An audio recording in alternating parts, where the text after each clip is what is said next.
Hello students, आप सभी का एक बार फिर से हमारे यूट्यूब चैनल लर्निंग यूनिवर्स में बहुत बहुत स्वागत है। बच्चों, आज हम आपके सामने इस वीडियो में एंटरप्रेन्योरशिप माइंडसेट वर्कशीट नंबर 24 उसको लेके हाजिर हुए हैं। ये वर्कशीट आपकी दिसंबर का जो अंतिम सप्ताह है उसके लिए है। और आप जो पिछली वर्कशीट में आपने पढ़ा था या सीखा था योजना बनाकर कार्य करना, वो पार्ट 1 था।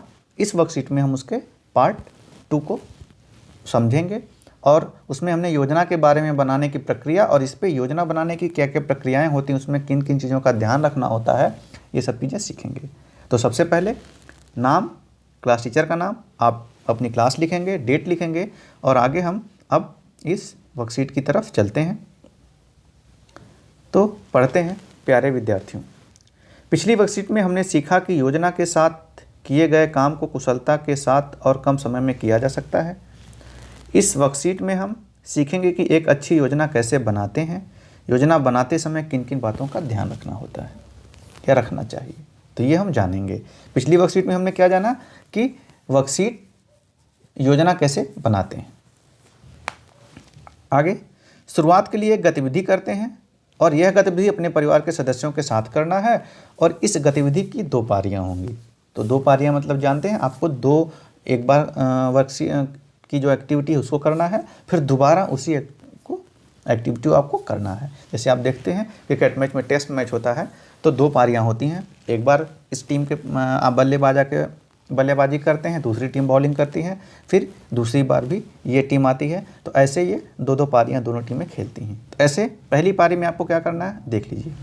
तो बच्चों, इसमें पहली ये बात ध्यान रखिए कि हम इसका कोई आपको उत्तर नहीं देने वाले हैं कि इसका ये उत्तर होगा, क्योंकि हर छात्र अपने परिवार के साथ या अपने मित्र के साथ अगर रह रहा है तो उनके साथ एक्टिविटी करेगा तो उसके अनुभव अलग होंगे, उनकी एक्टिविटी करने का तरीका हो सकता है अलग हो, तो उसके अलग अनुभव होंगे। तो इन जो एक्टिविटीज़ हैं बाद में आपको अनुभव साझा करने होंगे, तो अपने अनुभव साझा करिएगा। तो जैसा कि हम पहले ही बता चुके हैं, वर्कशीट में भी आपने पढ़ा है कि जो EMC होती है इसमें कोई उत्तर गलत नहीं होता, सभी उत्तर अपने आप में सही होते हैं। तो इसलिए ये मत सोचिए कि आपका उत्तर गलत होगा, किसी का उत्तर सही होगा।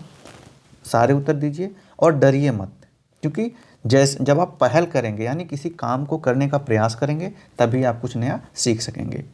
क्योंकि हम देख रहे हैं बहुत सारे छात्र EMC की वर्कशीट पे ध्यान नहीं देते, या उनको लगता है कि हम कैसे करेंगे, गलत हो जाएगा या हम अच्छे से नहीं कर पाएंगे। तो इन सब चीज़ों को ध्यान से अपने मन से हटाइए और एक्टिविटी जो दी गई है, जैसे दी गई है वैसे करने का भरसक प्रयास कीजिए। तो पहली एक्टिविटी क्या है, ये 5 मिनट में अखबार के 2 पन्नों से ज़्यादा नाव बनानी है। 5 मिनट पूरे होने पर नोट करें कि आपने अपने परिवार के सदस्यों के साथ मिलकर कितनी नाव बनाई। ध्यान रखें कि किसी भी तरह की गोंद, पेस्ट, स्टेपलर, टेप, पिन, कैंची आदि का प्रयोग नहीं करना। तो देखिए आपके सामने एक एक्टिविटी आई कि आपको 5 मिनट में अखबार के 2 पन्ने लेने हैं और उनसे 5 मिनट के अंदर आप लोग जितनी से ज़्यादा नाव बना सकते हैं उतनी बनानी है। 5 मिनट बाद आपकी एक्टिविटी बंद हो जाएगी और फिर आपको बनाने की प्रक्रिया में किसी भी तरह के गोंद का, पेस्ट का, स्टेपलर, पिन ये सब नहीं, हाथ से केवल कागज़ और हाथ 2 ही चीज़ों का आपको उपयोग करना है। यानी कागज़ होगा और अपना हाथ, पहला दूसरा। इसके अलावा अब दिया है, आपने पहली बार बना लिया, मिलकर कितनी नाव बनाई, मान लीजिए आपने 5 बनाई, 10 बनाई, आप नोट कर लेंगे। अब फिर दूसरी एक्टिविटी की तरफ चलते हैं। तो दूसरी बार नाव बनाना यानी आपकी दूसरी पारी। पहली पारी आप और आपका परिवार खेल चुका और 5 मिनट के अंदर कितनी नाव बनाई आपने देख लिया। अब फिर से अखबार के 2-3 पन्ने लेना है। अगले 5 मिनट में योजना बनाइए कि उतने ही समय में उपलब्ध साधनों के साथ आप पहले प्रयास से ज़्यादा नाव कैसे बनाएंगे। यानी वहाँ आपको दे दिया गया, आपने बना लिया।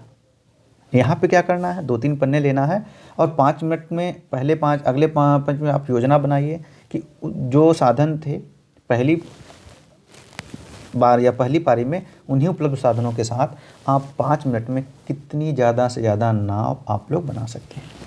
फिर से नाव बनाने के लिए 5 मिनट का समय लीजिए और अंत में नोट करें कि इस बार आपके परिवार के सदस्यों के साथ मिलकर कितनी नाव बनाई।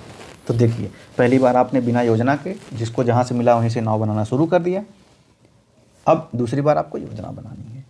तो अब इसमें आप देखेंगे कि आपको प्रश्न दिए गए हैं क्या, कि नाव बनाने के दूसरे प्रयास में आपने योजना बनाते समय किन किन बातों का ध्यान रखा, उदाहरण देते हुए विस्तार से बताएं।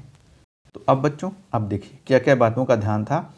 तो हम कुछ उसके हिंट बता दे रहे हैं क्या क्या हो सकता है, बाकी आप कर सकते हैं। जैसे कि पहली बार में 2 पेज थे, तो जिसको जहाँ से आया, मान लीजिए पेज क्योंकि काटना नहीं है तो फाड़ा, तो फाड़ते समय पेज थोड़ा ज़्यादा फट गया, किसी के पास ज़्यादा हिस्सा गया, तो क्या हुआ, बहुत सारे टुकड़े ऐसे बच गए जो कहीं भी नाव बनाने के उपयोग में नहीं आ सकते थे। समझ गए? तो इन चीज़ों का दूसरी बार आपने ध्यान रखा।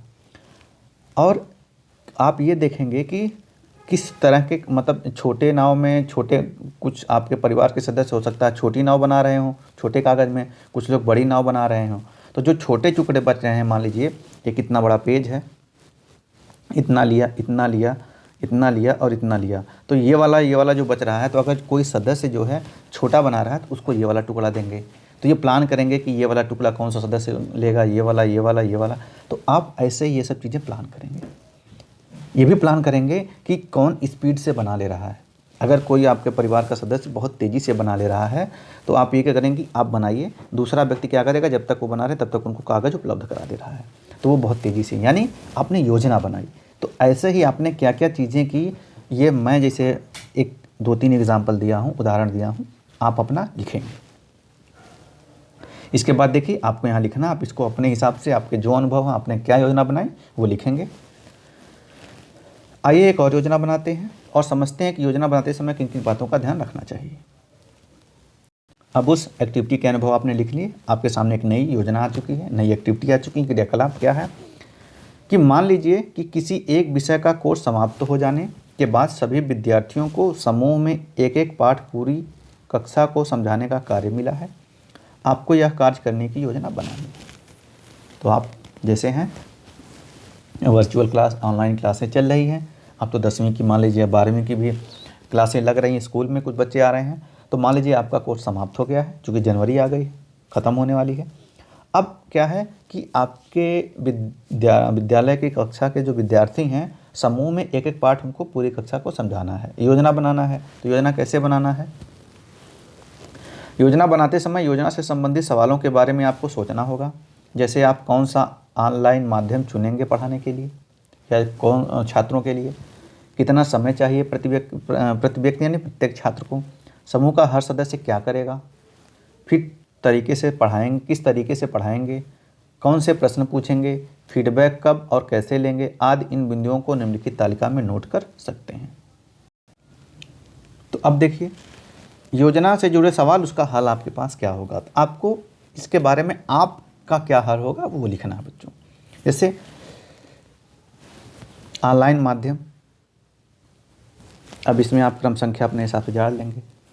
अब मान लीजिए समय, तो किसी आपके हिसाब से मान लीजिए 30 मिनट का समय हर बच्चे को दे रहे हैं, 30 मिनट। आप 20 मिनट का समय देना चाहेंगे तो 20 मिनट। समझ गए कि नहीं?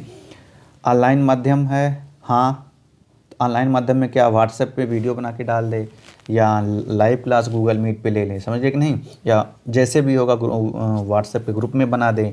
तो ये चीज़ें हैं। समूह के हर सदस्य की क्या भूमिका होगी, अगर एक सदस्य पढ़ा रहा है समूह का, तो बाकी सदस्य क्या करेंगे, कैसे उस को तैयार करेंगे, उससे क्या क्वेश्चन पूछेंगे। तो ये सब चीज़ें बच्चों आपको, इसके बारे में आपको अपना योजना का जो हल होगा वो लिखना है। जो भी आपका हो, सही गलत कुछ भी नहीं होगा, तो आपका जो हल होगा आपको इसमें लिखना है। अब इन सब बातों का ध्यान रखते हुए आपको योजना बनाने के लिए छोटे लक्ष्य और कार्य निर्धारित करने हैं। फिर अब देखिए आगे क्या है कि अपनी योजना अपने साथियों के साथ साझा कीजिए। आपकी योजना के बारे में उनका क्या कहना है, उन्हें फ़ोन करके पूछिए और नीचे लिखिए। तो मान लीजिए आपने योजना बना ली, आपने अपने दोस्त को शेयर कर दी, सारे दोस्तों ने, तो आप अब एक दूसरे से शेयर कर रहे हैं। तो आपका अगर दोस्त साथ में नहीं है, फ़ोन करके पूछिए, नहीं तो आप कहीं मिल रहे हैं उससे तो वहाँ भी पूछ लीजिए। तो उसका जो भी रिस्पॉन्स है, कि योजना अच्छी है, इसमें ये अच्छाई है, ये अच्छाई है। यहाँ पे जैसे 20 मिनट समय देना था, नहीं आपको 30 मिनट समय देना चाहिए था, हैं। ग्रुप के बच्चे ऐसे प्रश्न पूछ सकते हैं। आपके पढ़ाने का तरीका ऑनलाइन के अलावा ऑफलाइन भी होना चाहिए था, समझ गए ना, ताकि हम ब्लैक बोर्ड का भी, तो उस बच्चे का जो भी रिस्पॉन्स आ रहा है उसको आपको लिखना है। योजना बना लेने के बाद नीचे दिए गए प्रश्न का आपको उत्तर लिखना है। यानी योजना बनाने के लिए आपने योजना को किन किन छोटे चरणों में बांटा, तो आपने किन चरणों में बांटा, नहीं बांटा तो भी कोई बात नहीं है, तो आपको वो लिखना है। बहुत आसान है। अगला है, क्या आपको लगता है कि योजना बनाने के बाद योजना के अनुसार काम करते समय योजना के कुछ बदलाव करने की ज़रूरत पड़ सकती है, क्यों? अब देखिए यहाँ पे ये प्रश्न आ गया कि आपने योजना बना ली और योजना के अब जब योजना पे काम कर रहे हो तो क्या कभी कभी कुछ बदलाव की ज़रूरत पड़ सकती है, तो आपको क्या लगता है? अगर हाँ तो क्यों पड़ सकती है, नहीं तो क्यों नहीं?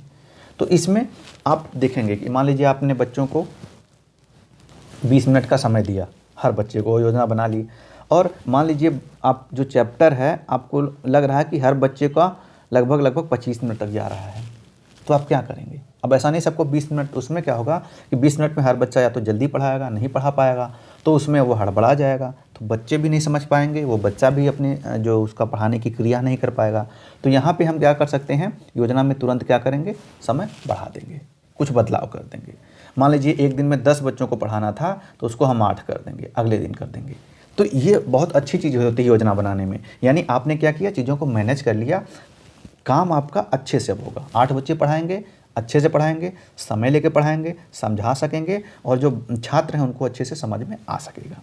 तो ये चीज़ें, इसीलिए योजना में अगर ज़रूरत पड़ती है तो हाँ हमें बदलाव करना पड़ेगा। क्यों? क्योंकि उससे हमारी योजना का जो लक्ष्य है, जो उद्देश्य है, वो पूरा हो सकेगा, और हम अपने जो योजना के जो उसका परिणाम है वो हमें उसी तरीके से हासिल होगा, उसी तरीके से जैसी हम कल्पना करते हैं। इसका उत्तर देने के बाद, क्या बनाई गई योजना में ज़रूरत के अनुसार बदलाव करना सही होगा? अपने साथियों के साथ चर्चा करें। अब साथियों के साथ चर्चा कर लीजिए, उनके जो उत्तर आते रहे हैं उसे आप यहाँ पे लिखेंगे। अगला है, अपने परिवार के सदस्यों के साथ नीचे दिए गए लिंक पर क्लिक करके मुंबई डब्बा वालों का वीडियो देखिए। चर्चा कीजिए कि वे अपने काम को कुशलता से करने के लिए किन किन छोटे चरणों में बांटते होंगे। योजना बनाने के बारे में आपने क्या सीखा, अपने परिवार के सदस्यों को बताइए। अब देखिए ये बच्चों आपके सीखने की ये फेज है। तो इसमें यहाँ पे ये दिखाया गया है, आपको एक लिंक दिया गया है, इस लिंक पे आप क्लिक करेंगे, समझ गए? तो आप चाहेंगे तो ये जो लिंक है इसको जूम करके गूगल पे टाइप करेंगे तो आपको, या यूट्यूब पे, तो वहाँ पे आप क्या करेंगे, ये मिल जाएगा वीडियो। वहाँ आप जाके डब्बा वालों के बारे में देखेंगे, और आप देखेंगे वो अपने काम को कितने चरणों में बांटते हैं, क्या क्या करते हैं, और आपने फिर इन सब के बाद क्या सीखा, अपने परिवार के सदस्यों के साथ साझा करेंगे। और ये सब करके अपनी वर्कशीट जो आपने की है, जो आपने रिस्पांस दिया है, बिना डरे हुए, बिना हिचक के अपने क्लास टीचर को, कक्षा अध्यापक को, उनको प्रेषित करिए और उनसे मूल्यांकन कराइए। ये आपकी वीडियो यहीं पे समाप्त होती है। अगले वीक के लिए अगली जो वीडियो आएगी उसको लेकर तब तक हम हाजिर होंगे। तब तक के लिए धन्यवाद।